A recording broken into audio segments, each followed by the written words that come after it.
Episode 36, the Wu-Tang episode of Cinnamon. We are back yet again. Are we for the children? Yes, the cinnamon is for the children, sir.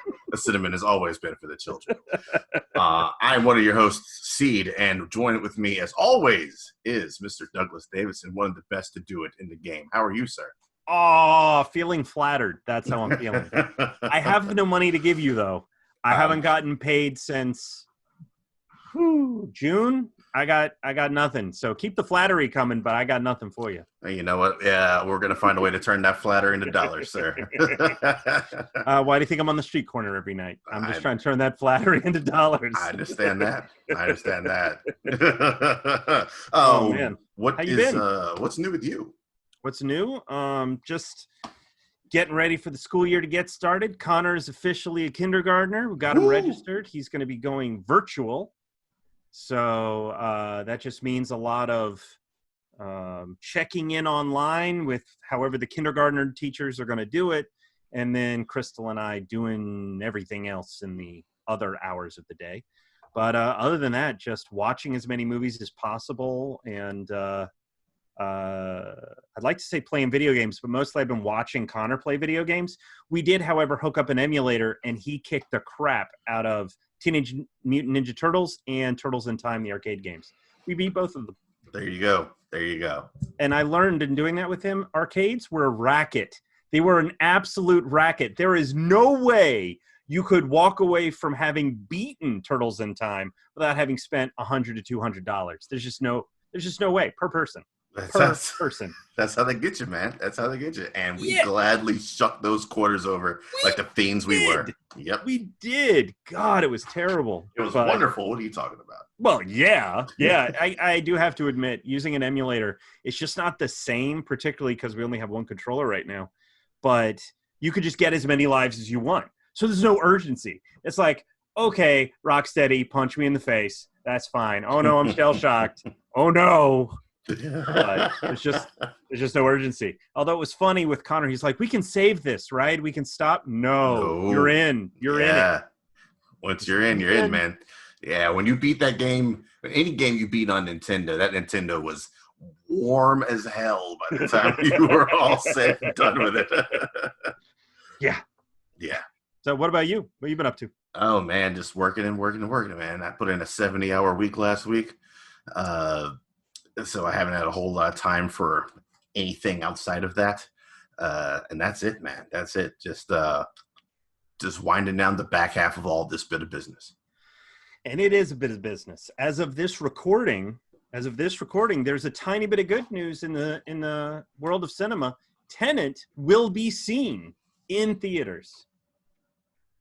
Maybe not by you. Maybe not by me. Come on. But someone's going to see it as it is hitting overseas and then that slow rollout to other areas.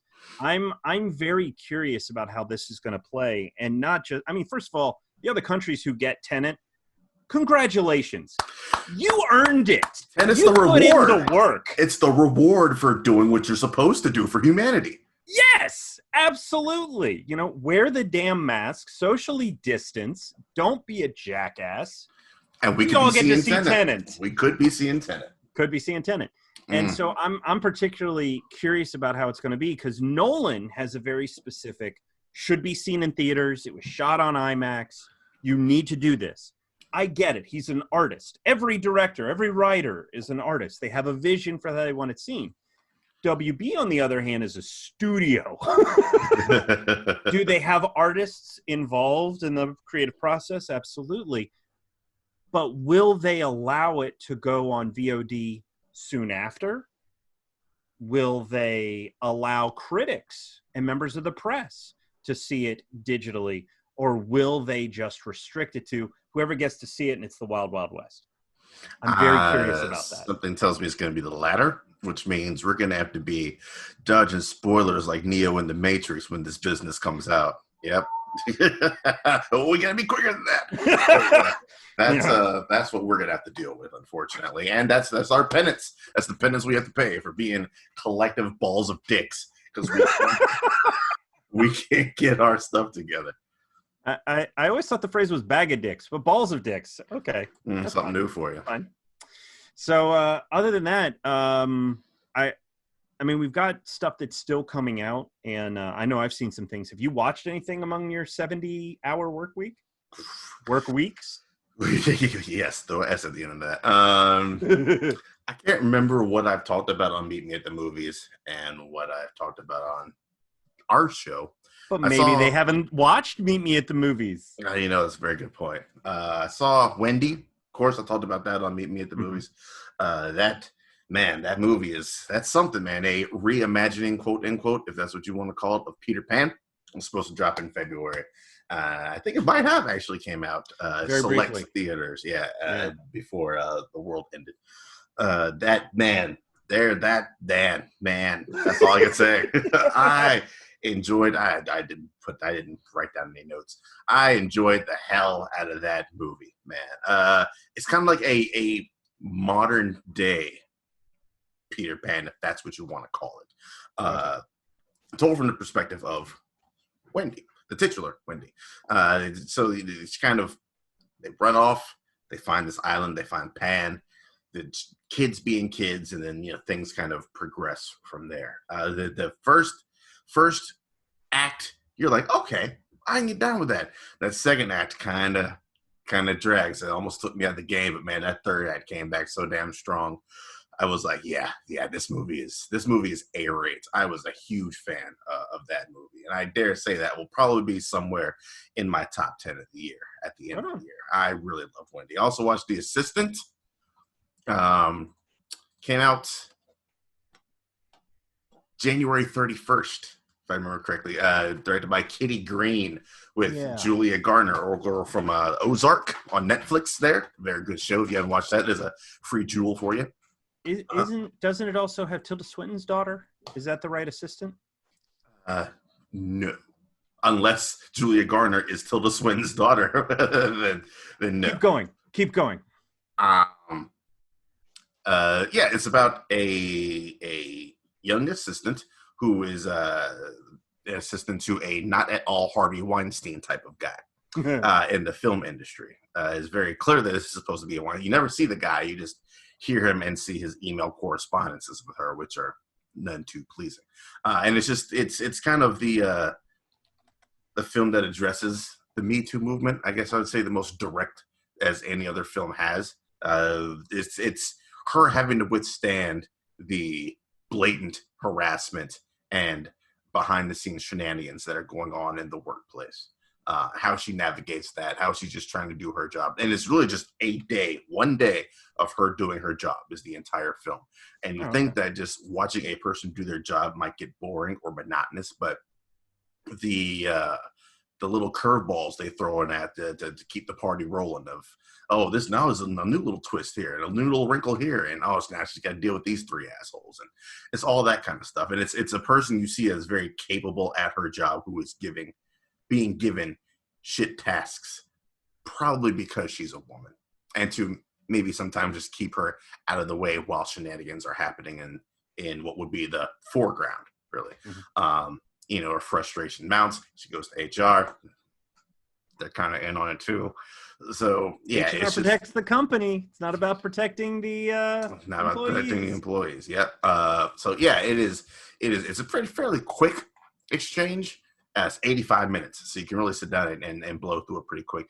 All nuanced performances from Julia Garner. She really put in her acting chops in this. The entire film rests on her shoulders, and she carries it easily. Right on. And apparently I was wrong. I did a quick look. For some reason, I was confusing the assistant for the souvenir, which was Tilda Swinton and her daughter, whose name I just have forgotten. I put it away. I think it was like Hilda Byrne. But anyway, I've totally mucked that up. I apologize. It's been a day. You're doing great. Also watched The Outpost as well. That was a movie. I think I can't remember if we talked about that on last Cinema, and I can't remember. But yeah, that was pretty good.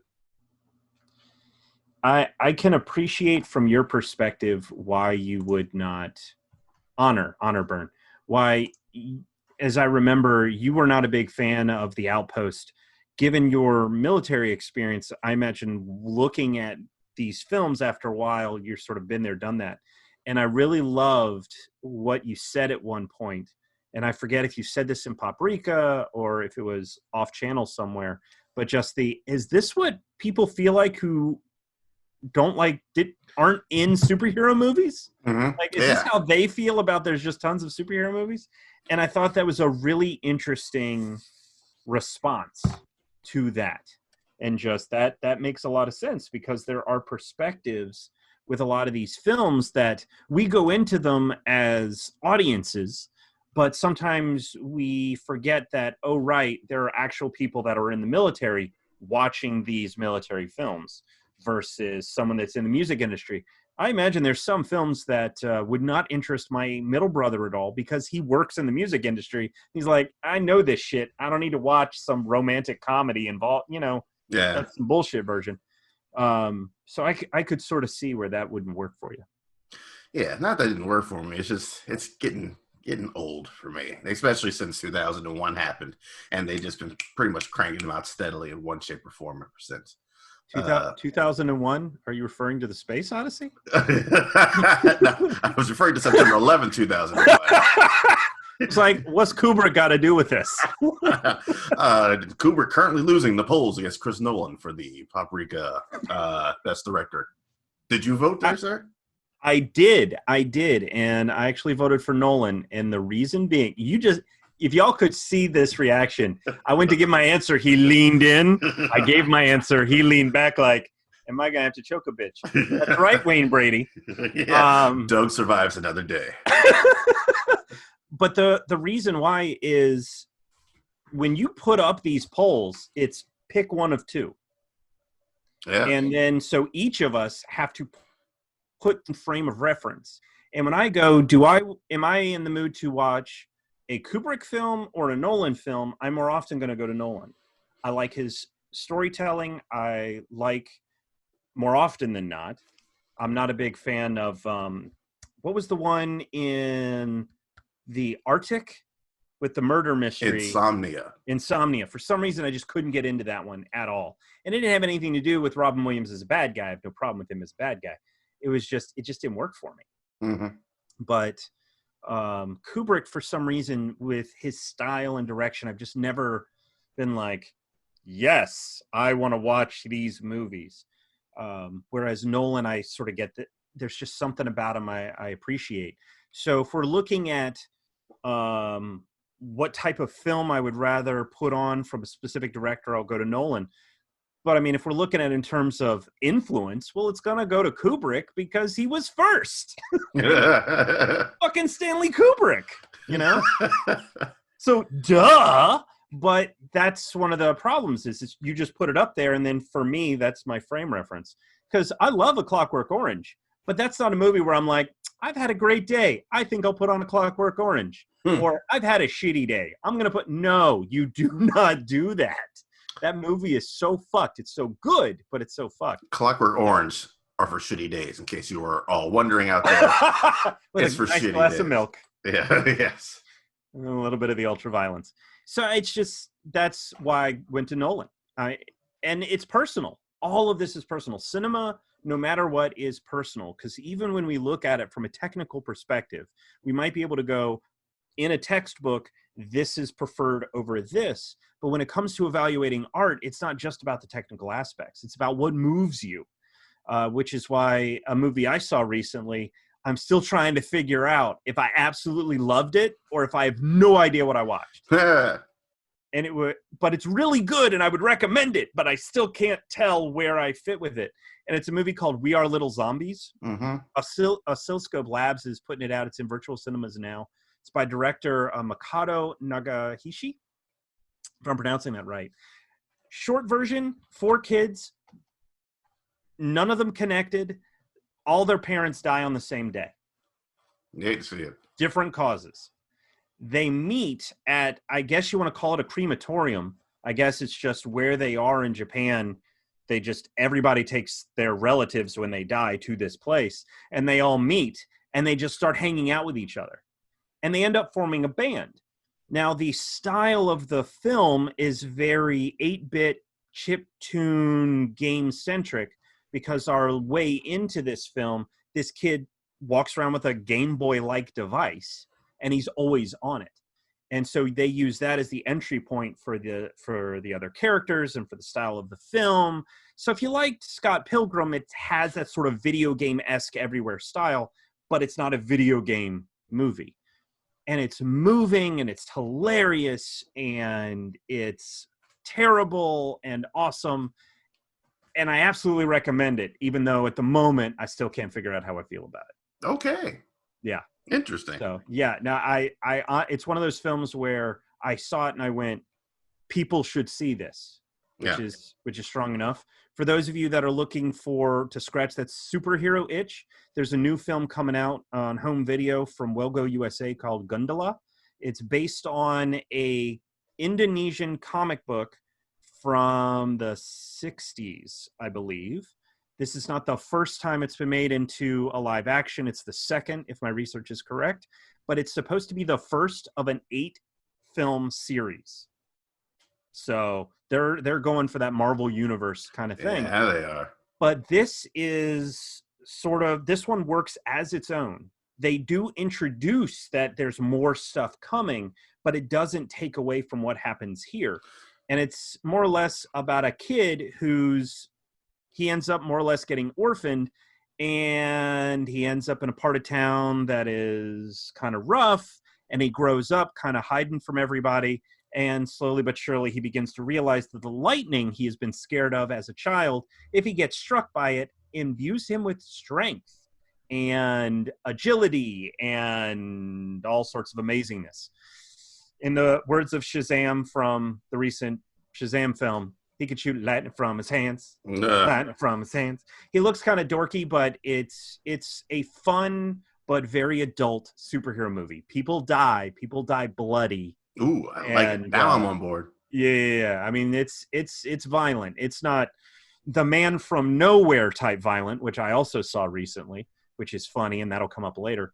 The movie isn't funny. Actually, the movie is hilarious, but it's also violent and dark and terrible.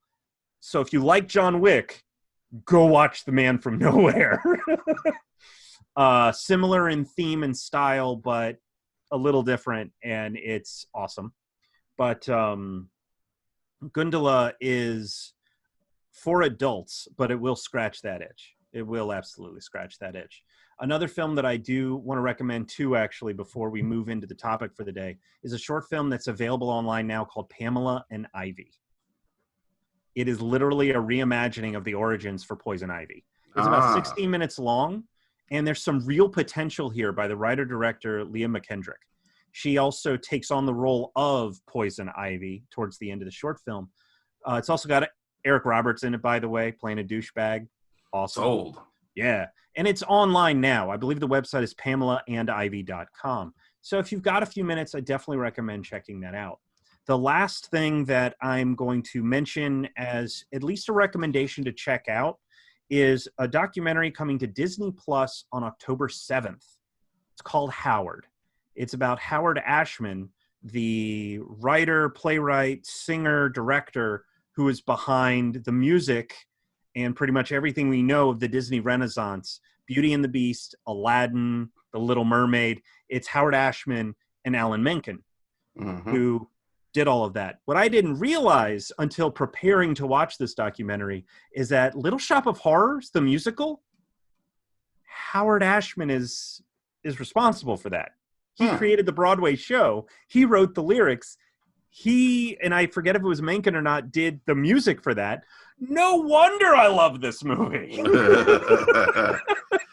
So what's particularly interesting about it as a documentary is that instead of interviewing people that you're watching being interviewed and having that sort of talking head format, what the director Don Hahn does, he interviewed people, but he puts their voices over footage, whether it's photographs, whether it's archive footage, whether they have recreated in a dramatization of an environment where it's more about the story that's being told. And considering Howard Ashman was a storyteller and he created worlds, this method of the documentary really pulls you into it more than a regular documentary does. So again, that comes out on Disney Plus, and 2 thumbs up on that one. Two Boom. thumbs up on that one. Yeah. Sold, done and done. Yeah. So for today, presuming you don't have any others to discuss? Oh, and just a quick shout out Sure. for Pop Rican, long-standing Pop Rican on the admins, Evan Peanut Butter, as we know him as, Evan Paul Berger, has just started his own podcast and foolishly had me on as the first guest. Sucker. And one of the things that we talked about was a film that's on Netflix called Shadow. Have you seen this joint? Shadow? Have I seen Shadow? It's a Zhang Yimou joint, right? Yes. Haven't I challenged you to Shadow? How have I not challenged you to Shadow? Well, I've seen it before. Oh, okay. But the 2 times I've seen it before, I was drunk. So big mistake. Yeah, this is my first time actually watching it sober. And man, oh man, oh man. And I didn't realize until maybe halfway through, I was like, man, this is giving off some real hero vibes. And then I went and looked, and I was like, oh, there's a reason for that. Yeah, same director. It's monochromatic, though. It isn't quite as pretty. Yeah, that's what gave me the hero vibes. I was like, they're doing a lot of nothing with color. Kind of like how Hero did a lot with color. I wonder if there's any correlation between.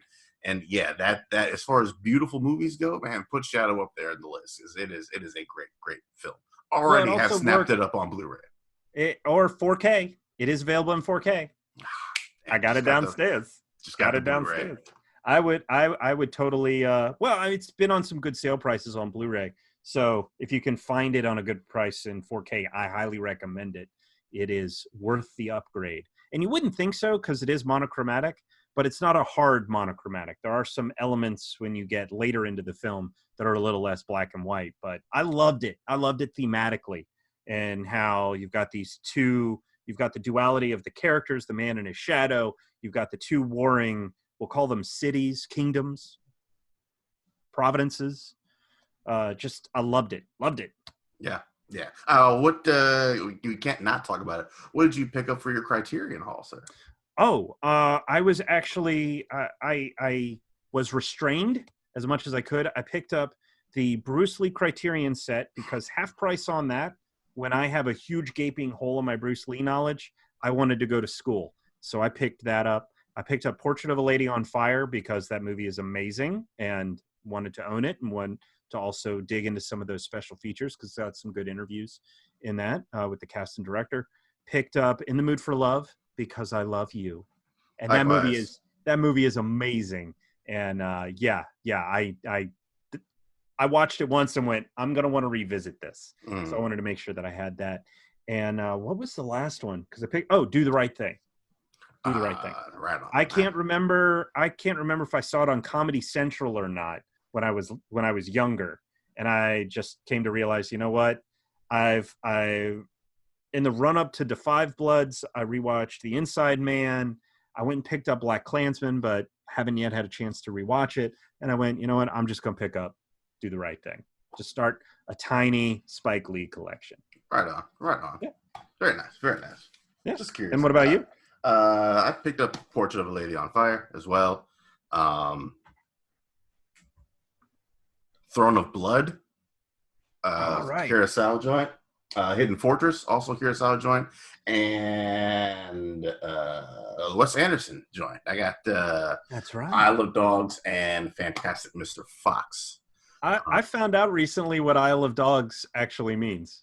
What, I Love Dogs? Yeah. I thought that was great. I was like, that is kind of adorable. Yeah, it's kind of clever with wordplay. And also I have coming on the way The Lone Wolf and Cub.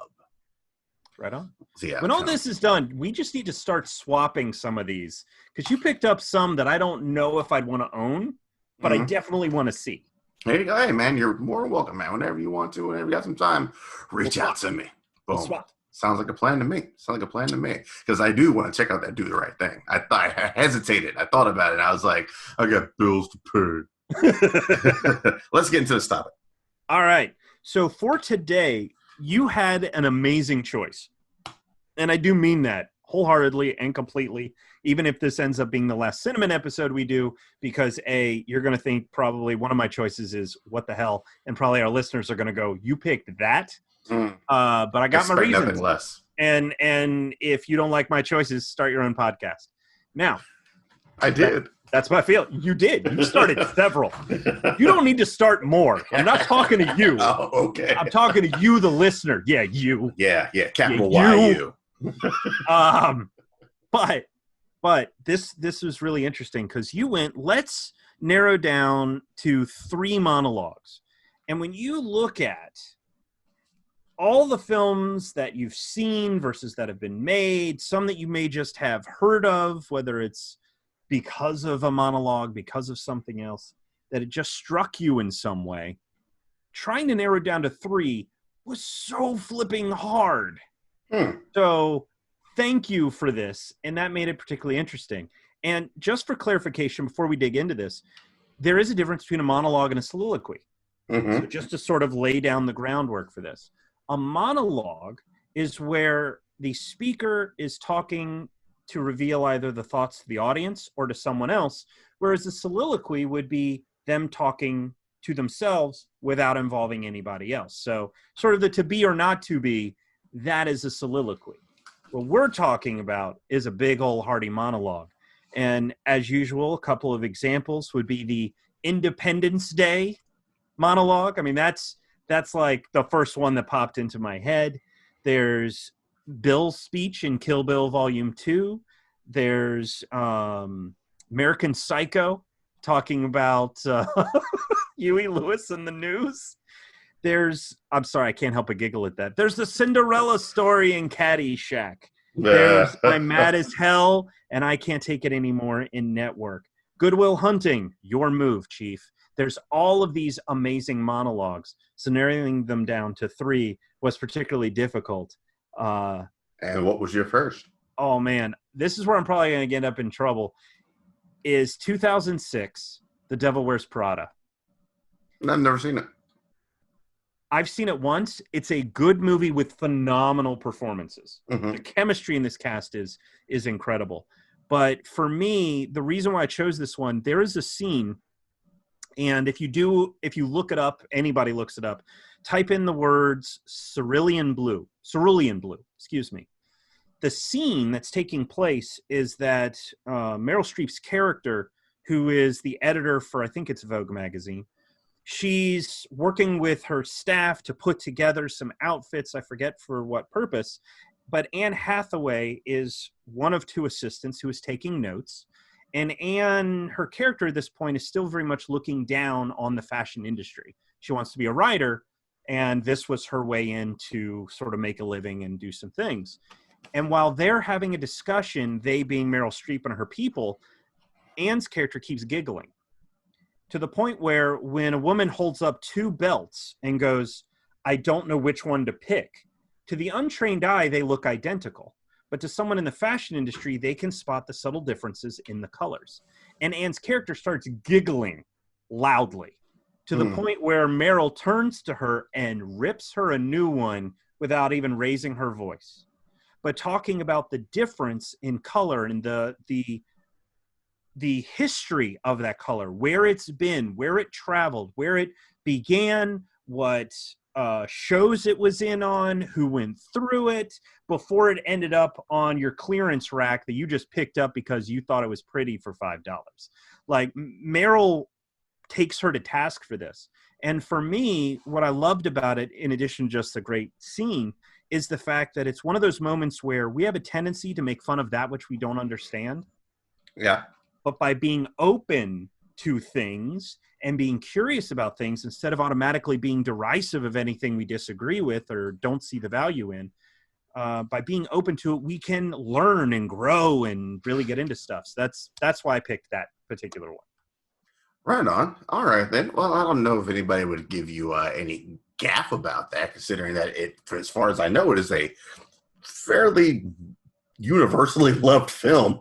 Yeah, so, I know, but it's just like when I could have gone with, I don't know, the watch scene in Pulp Fiction, and someone's like, you went to The Devil Wears Prada, so I'm just putting it out there. I know it's not going to be everybody's top pick. Yeah, I kind of stayed away from those. Like, I didn't like the watch scene. No, Independence Day. No, those are the ones. Is like if it automatically came to your mind, I decided to go elsewhere with To it. appreciate that. And my first pick is a little joint from 2008, a Belgian crime drama by the name of JCVD. I have not yet seen that, and I want to so badly. I've heard it's so good. It is so good. It is phenomenal. And I think part of the reason that it goes from good to great is because of the 6-minute monologue that is in this movie. If you're unfamiliar with JCVD, it is, of course, Jean-Claude Van Damme playing a fictionalized version of himself. He is Jean-Claude Van Damme in this movie. He's doing something as simple as like going to the post office, if I remember correctly, to mail something off to his daughter, and the joint gets held up. It gets held up. Post office, a bank, something like that. It gets held up, so he has to call upon his years of training for action movies to try to find a way out of this situation. He managed to stay a little bit low key until somebody's like, "Wait a minute, that's Jean-Claude Van Damme over there," and then things kind of take a turn from there. But then, strange enough, like halfway through the movie, and you don't see it coming at all, he gives what could be on that fence of monologue or soliloquy straight to the camera, to you, the viewer, just about his life and his career and the choices and decisions he's made and his thoughts on love and all this kind of good stuff. Incredibly emotional. No cuts, no breaks, 6 minutes straight. And like the lighting changes, so it's like the lighting is focused specifically on him, just giving his thoughts on how he got to where he is. And then they kind of weave in a little bit of the fictional with it, like how he got to be, how they perceive him in the movie, which is honestly not that far off how people perceive him in real life. But if you've never seen JCVD, go watch that movie. Or because the monologue is so disconnected from the rest of the film, you can just go YouTube the monologue without any fear of spoilers or anything else like that, and just see what is honestly, I think, the best performance from Jean-Claude Van Damme on film is this movie, and specifically that scene. That's the big thing that I've heard about it. When I heard that there was a movie about Jean-Claude Van Damme playing himself, but not playing himself, as it were, and I was like, okay, this sounds silly. And I heard the premise is like, okay, this is going to be goofy. But everybody talked about that one sequence. Yep. Everybody talked about it. That's the one right there, man. That is the one right there. All right. So my number 2 pick is a film that I've been with for a couple of decades now. That's right, decades. It's from 1992. It's Scent of a Woman. Uh-huh. It's the film that I believe got Al Pacino his first Oscar. It is. I'm not entirely sure why, but it is a great performance, and it's certainly one that stuck with me. But it is a speech that he gives. This is a film, if you're not familiar, that is centered around a young man by the name of Charlie Sims, played by Chris O'Donnell, who goes to a private school. He's there on scholarship. And a couple of rich kids pull a prank on the headmaster. Charlie is nearby, but he's not part of it. And Charlie is held by a different standard, and that if he doesn't tell the headmaster who did it, he will be expelled. And he's given a holiday break to make the decision as to what he will do. During that time, he's been hired to go be an assistant, if you will, to Lieutenant Colonel Frank Slade, played by Al Pacino. Hoo-ah. Hoo-ah. This whole film is hoo-ah. Yes, it is. But, good Lord, just ever since this movie, that's all I hear from Pacino. But, Lieutenant Colonel, he got blinded while apparently juggling drunk grenades. The grenades weren't drunk, he was drunk. Okay. I realized my phrasing on that, my editor would get real upset. Sorry, Crystal. Now, but so he's been blind, and while he's been blind, he's also been pissed off and alienating people. So, of course, this is a story that is about sort of figuring out your problems, pulling yourself together, et cetera, et cetera. But it's also about the ethics of the situation and what's the right call. Do you rat out these students for pulling a prank, or do you not say anything? You are not part of this community. That community is putting pressure on you, whereas the headmaster is also abusing his power in doing things. So at the end of the movie, you're at this ethics meeting in front of the majority of the school when Charlie Sims is about to get tossed out, and here comes Colonel Frank Slade acting as his attorney and rips the whole school a new one. Yeah. About 5 minutes in length. I quoted this thing, or not quoted this thing. I performed this in a college in a college final exam for my oral interpretation of literature course. I have used this scene in my public speaking course as a form of analysis for my students. It is incredibly moving. It is funny. It is, in a way, painful. And this is probably the scene that got Pacino his Oscar. And keep in mind, by the way, for those of you that are not familiar with this film and need a reason to go see it, it's got a young Gabrielle Anwar, a young Philip Seymour Hoffman, Bradley Whitford, and a slew of other people that you're going to recognize. So keep in mind, this film may be from 92, but it's got a lot of folks you're going to know. And that's why, and it's my number 2 just because of how meaningful that speech is to me even now.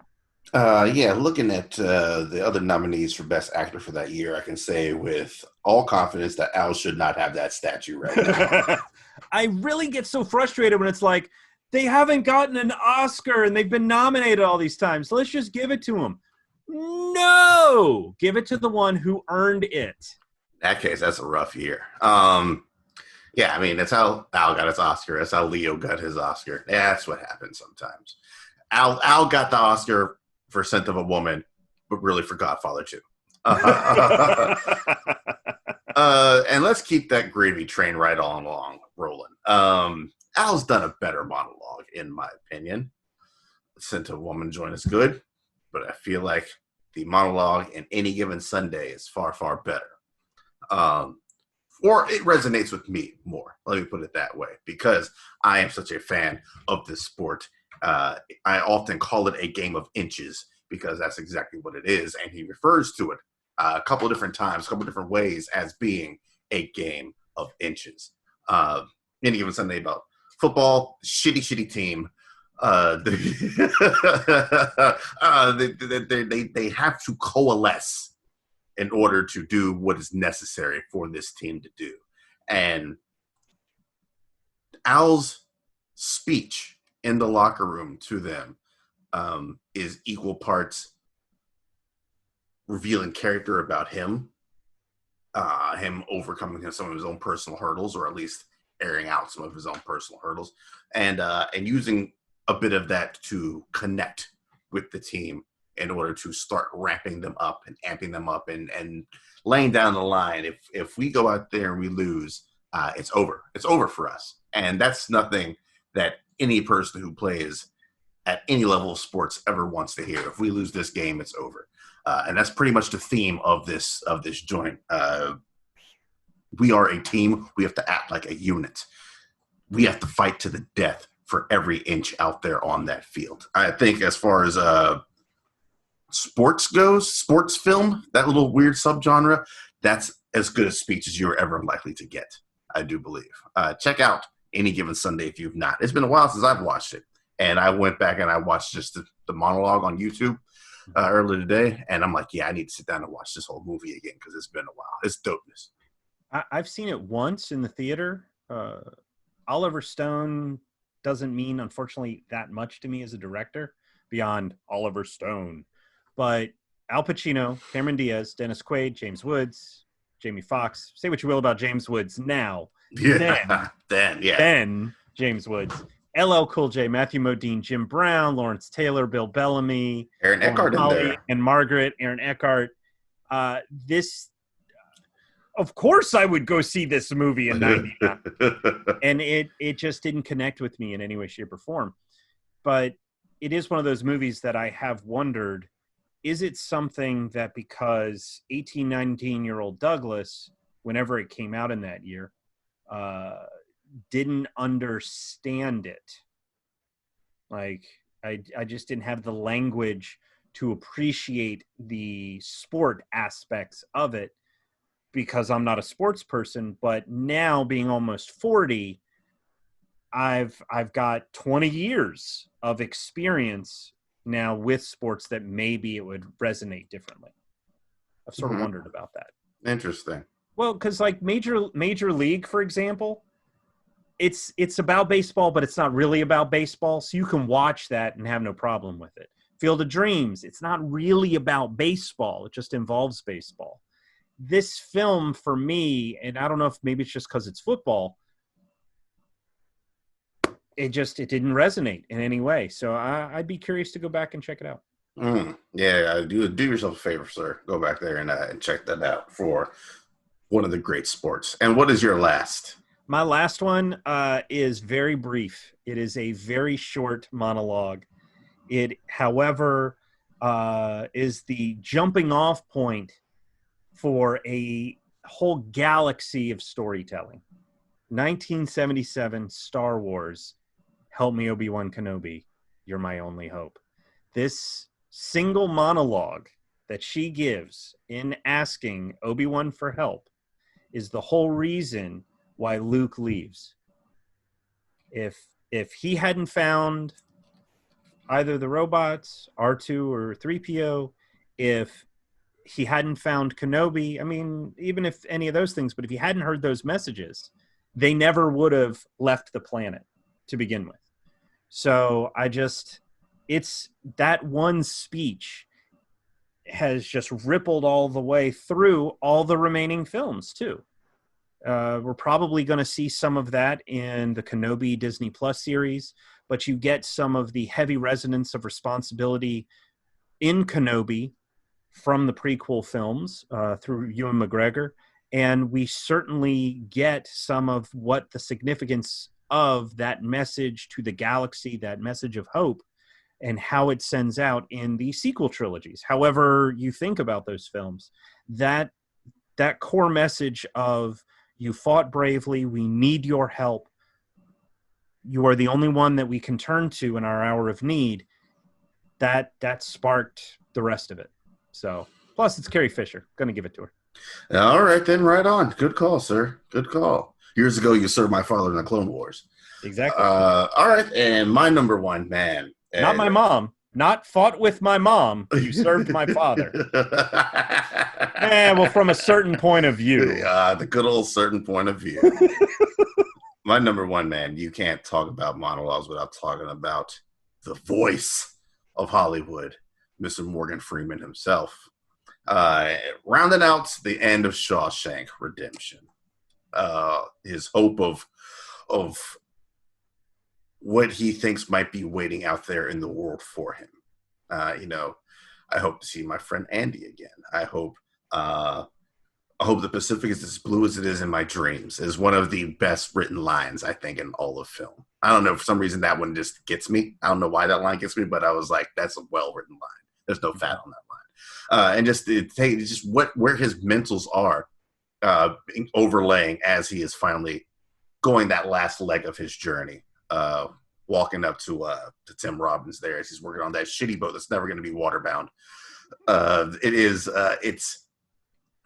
It's hope, it's optimism, it is all perfectly delivered with that wonderful voice of Morgan Freeman's, and it is, I think, will stand the test of time for decades and decades to come as one of the best monologues ever. I can't disagree with you, not just because I love the film, but it is a phenomenal phenomenal speech.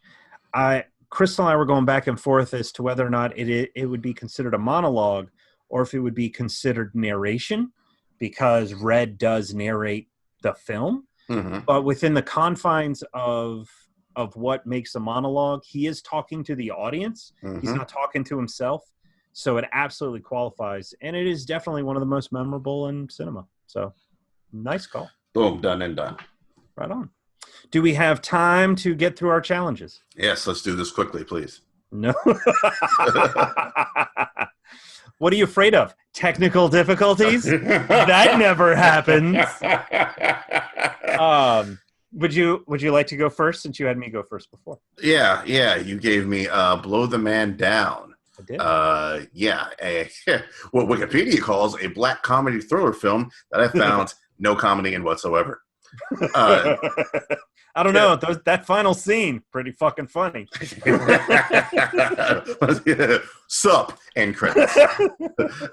Two directors, Bridget Savage Cole and Danielle Curdy, starring a slew of people that I've never heard of, with the exception of beloved character actress Margot Martindale, as she is called on BoJack Horseman. Beloved character actress Margot Martindale as your villain in this movie.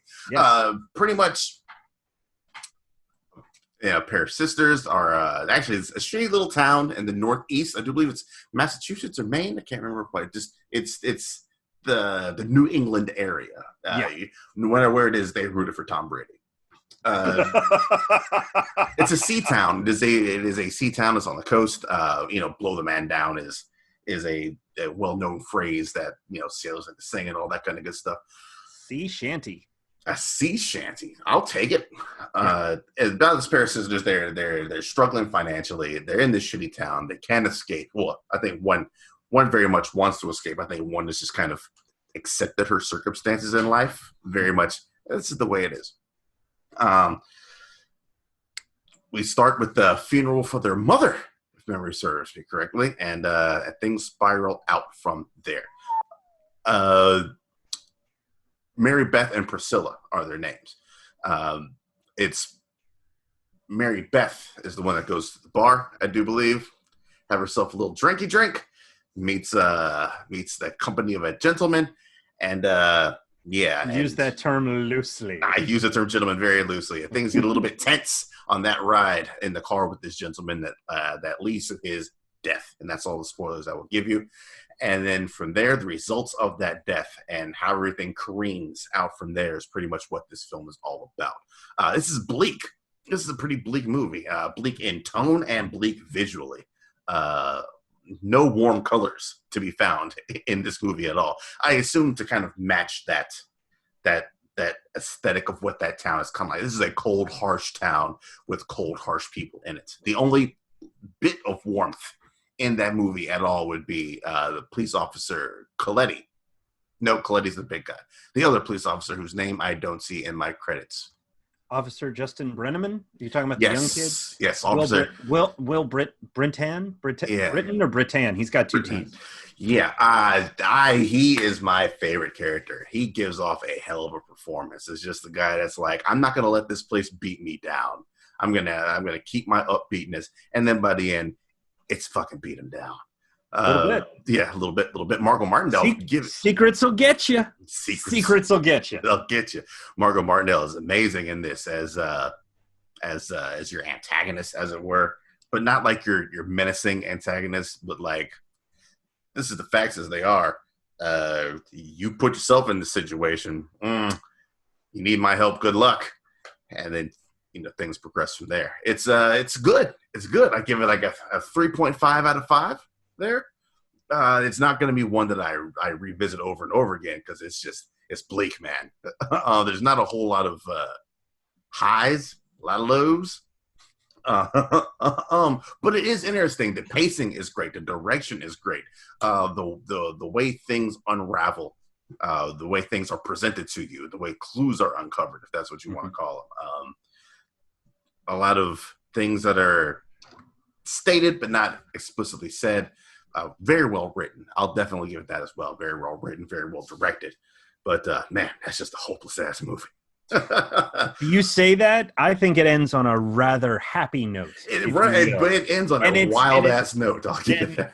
Except that, and the thing is that the way that it ends, it's not that you could foresee it happening, but it makes sense with what is happening. This is a seafaring town. The film is named after a sea shanty. It's not just that it's bleak, but it's hard. Yes. You got to be hard. You got to be hard to survive in these circumstances. And I'm surprised you didn't recognize Annette O'Toole, one of the original, Alana Langs. She was also Martha Kent on Smallville. Why did you say that name? Well, that was her character's name, Daryl.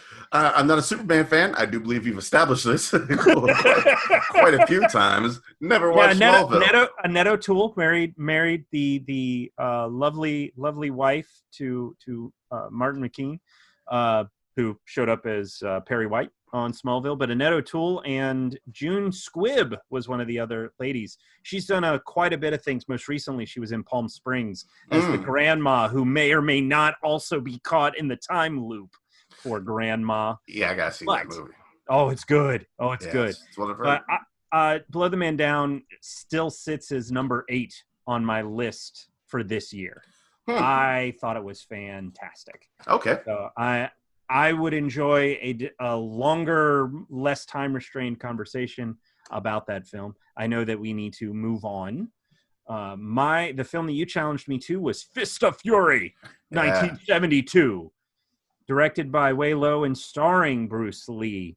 As mentioned earlier on in the show, I have a gaping hole of Bruce Lee knowledge. I have seen Enter the Dragon, I want to say in the late 200s, and then that's been it. I think I saw it when I lived in Maryland and then just never got around to any of the other ones. Early days of Netflix. Give me them discs.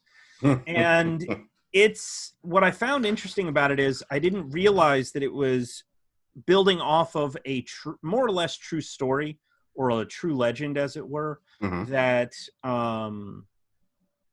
Hugh Jilin, I know I'm mispronouncing that, and I apologize profusely, but the real martial arts master from China, who was the master for Ip Man, who then became the master of Bruce Lee. This is a real person, and the film uses that master's death as a jumping off point for this film to try and figure out who killed him, why, retribution. This film gets into the notions of the conflict between China and Japan that you can still see in cinema today. You can there's Ip Man 4 is still very America bad, Japan sucks, Chinese amazing. Like there's a real nationalist undertone even in Ip Man 4, the finale that came out this year. But with this film, it does explore some of those notions. I particularly was interested to find out that the end of this film was required by law. Otherwise, the film would have been censored. Yep. I did not know that, and I found that fascinating. Which then some new information came up, and now I'm even more interested in all of this stuff. But Bruce is fantastic to watch. He is blindingly fast. All of the things about Bruce, his magnetism, his dynamism, all the isms, he's got them all. And pugilism. Yeah. And I can't wait to see some of these other films that are in the Criterion Collection just to see how he grows as an actor. Because the script's not great, and there's a lot of choices that make no sense. And when I say that, they make no sense in the fact that whether it's subtext or text, they're just not explained, and you have to go with it, and okay, fine. I found it interesting in watching one of the special features, I forget the name of the expert, but that Bruce's performance is actually based on samurai films, sort of these larger-than-life reactions, dramatic reactions when giving dialogue or even in fights. That is from that element and influence of Japanese cinema, whereas no one else in the movie was using it. So the action is great. Any fight sequence that has Bruce Lee is fantastic and lives up to the hype. Some of the other ones, it's like you're watching a panning sequence of training and you're going, y'all are not even dancing. What is happening? You're like, It's so obvious. Is the camera going to show me? Okay, let me sweep the air. Oh, wait, should I be touching the ground? Like, it was not great. But the film itself was interesting, and I loved the fact that how the character does go and escalate things, and even showing Bruce Lee undercover, his character Chen Zhen, undercover doing these things. Apparently that was Jerry Lewis influenced. That is awesome.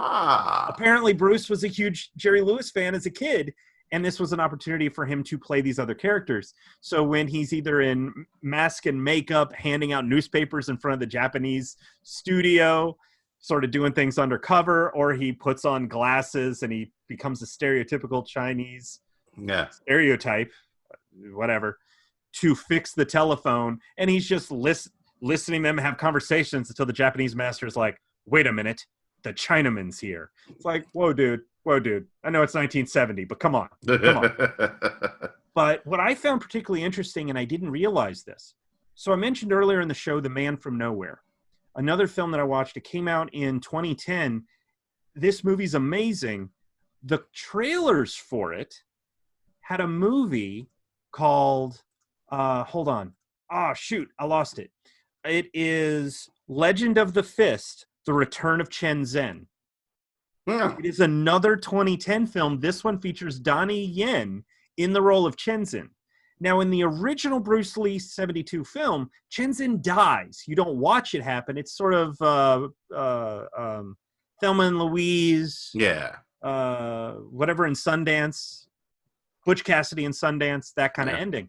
Well, evidently, this film with Donnie Yen is a sequel to Fist of Fury, but it's more accurately a sequel to Fist of Legend, which stars Jet Li as Chen Zhen in a sort of remake of Fist of Fury.